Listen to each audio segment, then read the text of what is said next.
Hi friends, இன்றைக்கி நம்ம எங்கே வந்திருக்கோம் அப்படின்னா தருமபுரி வந்திருக்கோம். தருமபுரியில் புதிய பேருந்து நிலையம் இப்போ ரீசெண்டாக கட்டி இப்போ தான் ஓப்பன் பண்ணியிருக்காங்க. நாங்களும் ரொம்ப நேரம் வெயிட் பண்ணிகிட்டு இருந்தோம் எப்படி இருக்கும் அப்படின்றத. ஸோ இன்றைக்கி அது வந்து அதுவும் மற்ற இடத்துல இல்லாத மாதிரி இது வந்து ஒரு ஹைடெக் பஸ் ஸ்டாண்ட் அப்படின்ற மாதிரி சொல்லியிருந்தாங்க.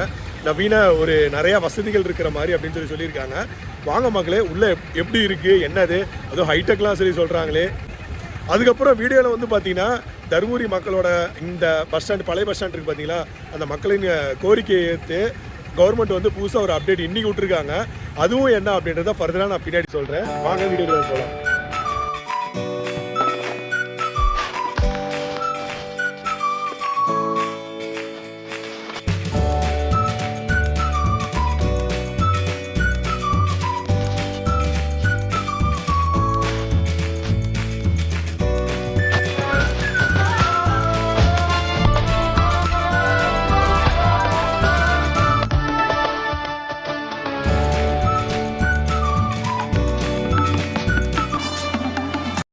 தருமபுரியில் ஒரு முக்கியமான ஒரு குழுமம் அப்படின்னா டிஎன்சி குழுமத்தை நம்ம சொல்லுவோம்.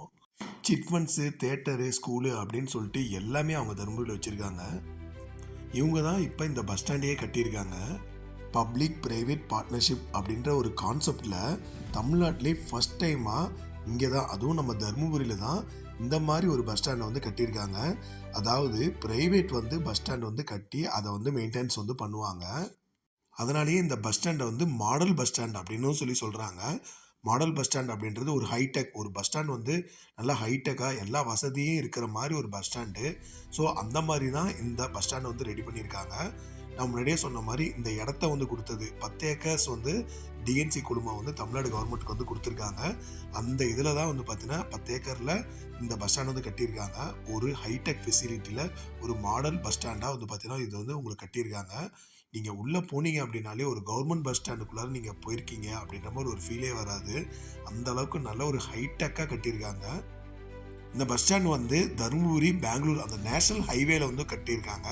நீங்கள் சேலத்துலேருந்து வந்திருந்தீங்கனாலும் சரி, இல்லை பெங்களூர்லேருந்து வரீங்க அப்படின்னாலும் சரி, நீங்கள் தருமபுரி சிட்டிக்குள்ளார போகாமல் நீங்கள் அவுட்டர்லேயே வந்து பார்த்தீங்கன்னா பஸ் ஸ்டாண்டில் வந்து நீங்கள் ஈஸியாக அக்சஸ் பண்ணிக்கலாம். அந்த மாதிரி கொடுத்துருக்காங்க.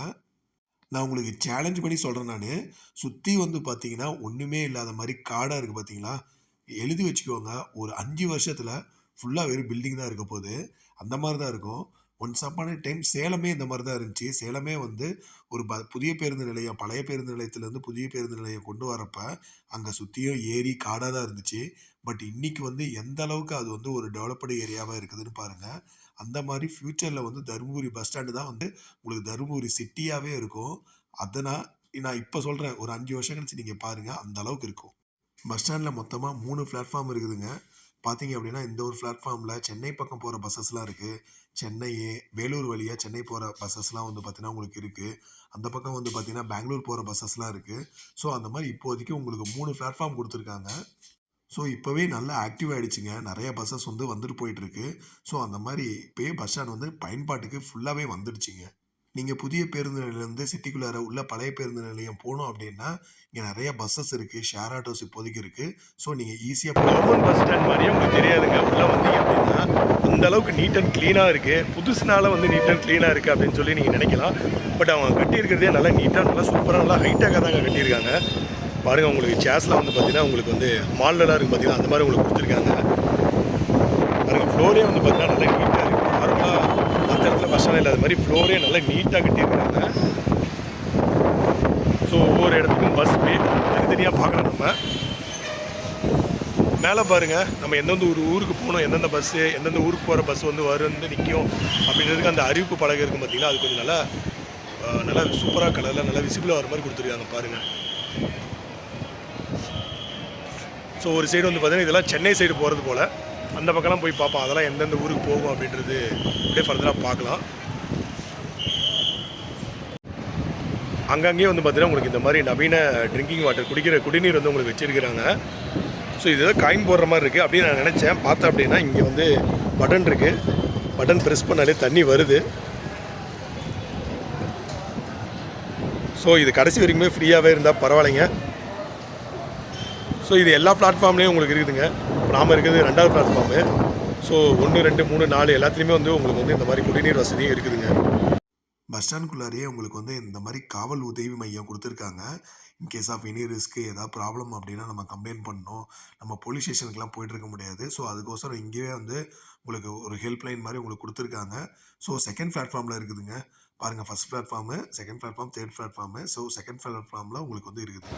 உள்ள கடைங்கெல்லாம் வந்து இப்போதைக்கு மெடிக்கல் கடை இருக்குது பாருங்கள்.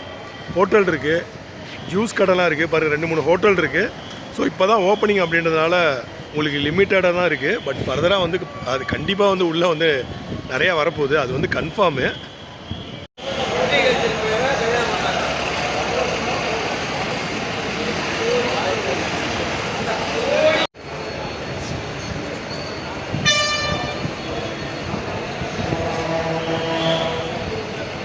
போர்டுலாம் வந்து பார்த்தீங்கன்னா எந்தெந்த ஊருக்கு போகணும் அப்படின்றது அந்த போர்டுலாம் கொஞ்சம் நல்லாவே இருக்குது. அதோட கலர்ஸுமே கொஞ்சம் நல்லா இருக்குது, நல்லா விசிபிளாக இருக்குது. நமக்கு எந்த கன்ஃபியூஷனும் இருக்கக்கூடாது அப்படின்றதுக்கோசரம் மக்கள்லாம் உட்காரத்துக்குலாம் நல்லா ஸ்பேஷியஸாக நிறைய இடம் கொடுத்துருக்காங்க பாருங்கள். நல்லா சேர்ஸ்லாம் போட்டு நல்லா ஸ்பேஷியஸாக கொடுத்துருக்காங்க. ஏரியாவும் வந்து பார்த்திங்கன்னா நல்லா நீட்டாக புதுசாக இருக்கிறதுனால நல்லா நீட்டாக இருக்குது. இது அப்படியே மெயின்டைன் பண்ணால் நல்லா இருக்குங்க.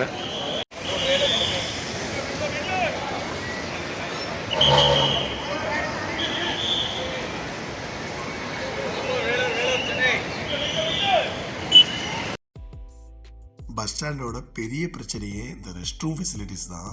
எந்த பஸ் ஸ்டாண்டுக்கு போனாலும் உள்ளவே போக முடியாது, அந்த மாதிரி மோசமாக இருக்கும். பட் இங்கே வந்து நல்ல தியேட்டரில் எப்படி இருக்குமோ அந்த மாதிரி உங்களுக்கு ரெடி பண்ணி வச்சுருக்காங்க. ஸோ அந்தளவுக்கு மெயின்டெனன்ஸும் பண்ணுவாங்க போல். ஸோ இப்போ டிஎன்சி தியேட்டர்ஸ்லேயே வந்து பார்த்திங்கன்னா அந்தளவுக்கு மெயின்டெனன்ஸ் சூப்பராகவே இருக்கும். ஸோ அந்த மாதிரி இங்கேயும் இந்த மாதிரி இருக்கும் அப்படின்னு சொல்லி சொல்கிறாங்க. ஸோ ரெஸ்ட் ரூம் ஃபெசிலிட்டிஸ்லாம் உங்களுக்கு சூப்பராகவே இருக்குதுங்க.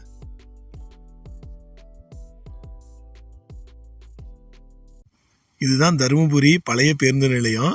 இனிமேட்டு நம்ம அப்படி தான் அழைக்கணும்னு நினைக்கிறேன். என்ன ரீசன் அப்படின்னா, புதிய பேருந்து நிலையம் இப்போ அங்கே ஓப்பன் பண்ணிட்டாங்க. ஆக்சுவலாக நிறைய பேர் கேட்குறது, தருமபுரிக்கு ஒரு பேருந்து நிலையம் இன்னொன்று புதுசாக தேவையா? என்ன ரீசன் அப்படின்னா, இது வந்து சென்டர் ஆஃப் த சிட்டியில் இருக்குது. இதை சுற்றி நிறைய கடைகள் இருக்குது, மார்க்கெட் இருக்குது, உள்ளே நிறைய வியாபாரிங்க இருக்காங்க. ஸோ அவங்களோட வாழ்வாதாரம்லாம் பாதிக்கப்படும். ஸோ அதனால் எதுக்கு ஒரு புதிய பேருந்து நிலையம் அப்படின்னு நிறைய பேர் கேள்வி எழுப்பியிருந்தாங்க. நிறைய பேர் ப்ரொட்டஸ்ட் கூட பண்ணாங்க. நிறைய நியூஸில் நான் படித்தேன் நான். ஸோ உண்மையிலே தருமபுரிக்கு இன்னொரு புதிய பேருந்து நிலையம் தேவைங்களா? கண்டிப்பாக தேவைதாங்க. ஏங்க வாங்க, அதை தான் இப்போ நம்ம அடுத்து ஒரு நிமிஷம் பார்க்கலாம். சேலம் மாவட்டத்திலேருந்து பிரிஞ்ச மாவட்டம் தான் தருமபுரி மாவட்டம். அப்போ பிரித்தப்போ தருமபுரி வந்து சின்னதாக தாங்க இருந்துச்சு. டெவலப்மெண்ட் அவ்வளோவா பெருசாக இல்லை. பட் இப்போ வந்து டெவலப்மெண்ட் வந்து நாளடைவில் நல்ல ஒரு டெவலப்மெண்ட் இருக்குது. நீங்கள் தருமபுரி பஸ் ஸ்டாண்டுக்கு வரணும் அப்படின்னா, சேலம் பெங்களூர் நேஷனல் ஹைவேஸ் இருக்குது பார்த்தீங்களா, அங்கே ஸ்டார்டிங்கில் அந்த நல்லம்பிள்ளி அப்படின்ற ஊர் இருக்கும். அங்கேயே நீங்கள் டைவெர்ட் பண்ணணும். அங்கேருந்து சிட்டிக்குள்ளார வரத்துக்கே கிட்டத்தட்ட ஒரு 7-8 கிலோமீட்டர் வருங்க. பட் அப்போ வந்து பார்த்தீங்கன்னா இந்த ரூட் வந்து அவ்வளோவா கூட்டம் கிடையாது. பட் இப்போ பயங்கர ரஷ்ஷாக தான் இருக்கும். அதுவும் இந்த பீக் ஹவர்ஸ்ன்னு சொல்லுவாங்க பார்த்தீங்களா, மார்னிங் இந்த ஸ்கூல் காலேஜ்லாம் போகிற டைமில், ஆஃபீஸ் ஹவர்ஸு இல்லை ஈவினிங் டைம் வந்து ஸ்கூல் காலேஜ்லாம் விட்டு வரப்போ அப்போல்லாம் வந்து பார்த்திங்கன்னா அவ்வளோ டிராஃபிக்காக இருக்கும். அதுவும் இந்த பண்டிகை கால டைம்லாம் வந்து பயங்கர ஒரு டிராஃபிக்காக இருக்கும். ஸோ அதனால் சிட்டிக்குள்ளார ஒரு பஸ் ஸ்டாண்ட் அப்படின்றது இனிமேட்டு வந்து சாத்தியம் கிடையாதுங்க. ஸோ அதனால் வந்து சிட்டிக்கு வெளியில் ஒரு பஸ் ஸ்டாண்ட் கண்டிப்பாக தேவை. எப்படி எல்லா ஊர்லேயும் இருக்குதோ அதே மாதிரி at the same time bus ஸ்டாண்டை சுற்றி அந்த இடத்துல பயங்கர ஒரு டெவலப்மெண்ட் இருக்கும். இப்போ வந்து இந்த பஸ் ஸ்டாண்டை சுற்றி தான் டெவலப்மெண்ட் இருக்குது. ஸோ இப்போ புது பஸ் ஸ்டாண்ட் வந்திருக்கு அப்படின்னா அங்கே சுற்றி நல்ல ஒரு டெவலப்மெண்ட் இருக்கும். ஸோ அதுவுமே வந்து பார்த்திங்கன்னா தருமபுரி அதோட அந்த மாவட்டத்தோட வளர்ச்சிக்கு உண்மையாலுமே உதவுங்க. ரீசெண்டாக கவர்மெண்ட் ஒரு அப்டேட் கொடுத்துருக்காங்க. என்ன அப்படின்னா, பொம்முடி, கடத்தூர், திருப்பத்தூர், அரூர் இந்த மாதிரி ஊருக்கு ஸோ இங்கே பழைய பேருந்து நிலையத்திலேருந்து தான் பஸ் வந்து இயங்கும் அப்படின்னு சொல்லி அப்டேட் கொடுத்துருக்காங்க. இதனால் இங்கே இருக்கிற வியாபாரிகள், இங்கே நிறைய பேர் கடைகளை வச்சுருக்காங்க பார்த்தீங்களா, அவங்களுக்கு கொஞ்சம் நல்லா ஒரு யூஸ்ஃபுல்லாக இருக்கும். என்ன ரீசன் அப்படின்னா, இந்த ஊருக்கு தான் அதிக மக்கள் வந்து போவாங்க. தருமபுரியிலேருந்து வேலை செய்கிறவங்க, படிக்கிறவங்க, காலேஜ் ஸ்கூலுக்கெலாம் வரவங்க. ஸோ இந்த பஸ் ஸ்டாண்டை பழைய மாதிரி யூஸ் பண்ணுவாங்க. ஸோ அப்போ கண்டிப்பாக வந்து பார்த்திங்கன்னா அவங்களுக்கும் ஒரு பாதிப்பு இல்லாமல் இருக்குங்க. ஸோ பழைய பஸ் ஸ்டாண்டும் இனிமேட்டு ஆக்டிவாக தான் இருக்க போகுது. ஸோ இந்த அப்டேட் வந்து நான் முன்னாடியே சொல்கிற மாதிரி அங்கே இருக்கிறவங்களுக்கு கண்டிப்பாக யூஸ்ஃபுல்லாக இருக்குங்க. உண்மையிலேயே பஸ் ஸ்டாண்ட் வந்து செம்மையாக இருக்குதுங்க. உள்ள வசதிகள் வந்து அவ்வளோ வசதிகள் இருக்குது. கொஞ்சம் நல்லா ஹைடெக்காக தான் கொடுத்துருக்காங்க. நீங்கள் மக்களுக்கு வந்து ஒரு கோரிக்கை நான் முன்னாடியே நிறையா சொன்னேன். பஸ் ஸ்டாண்டை இப்போ எப்படி இருக்கோ அதே மாதிரி வச்சுக்கோங்க, க்ளீனாக வச்சுக்கோங்க. மற்ற பஸ் ஸ்டாண்ட் மாதிரி புதுசாக இருக்கிறப்ப நல்லாயிருக்கும். கொஞ்ச நாள் வந்து பார்த்திங்கன்னா கிடச்சி அவங்க மெயின்டைன் பண்ணுவாங்க, இல்லைன்னு சொல்லலை. பட் நம்மளும் அதுக்கு உதவணும். ஸோ நாம் ஃபஸ்ட்டு நம்ம க்ளீனாக வச்சுக்கணும். ஸோ மக்களே, கண்டிப்பாக தருமபுரி மக்களே நல்லா க்ளீனாக, நீட் அண்ட் க்ளீனாக இப்போ எப்படி இருக்கோ அதே மாதிரி வச்சுக்குவாங்க. தேங்க்யூ ஃப்ரெண்ட்ஸ், தேங்க்ஸ் ஃபார் வாட்சிங். இந்த வீடியோ பிடிச்சிருந்துச்சுன்னா லைக் பண்ணுங்கள், கமெண்ட் பண்ணுங்கள், ஷேர் பண்ணுங்கள். அண்ட் தென் மறக்காமல் நம்ம சேலம் மோட்டோ சேனலுக்கு அப்படியே ஒரு சப்ஸ்கிரைப் பண்ணிடுங்க. Once again thank you friends. Bye பாய்.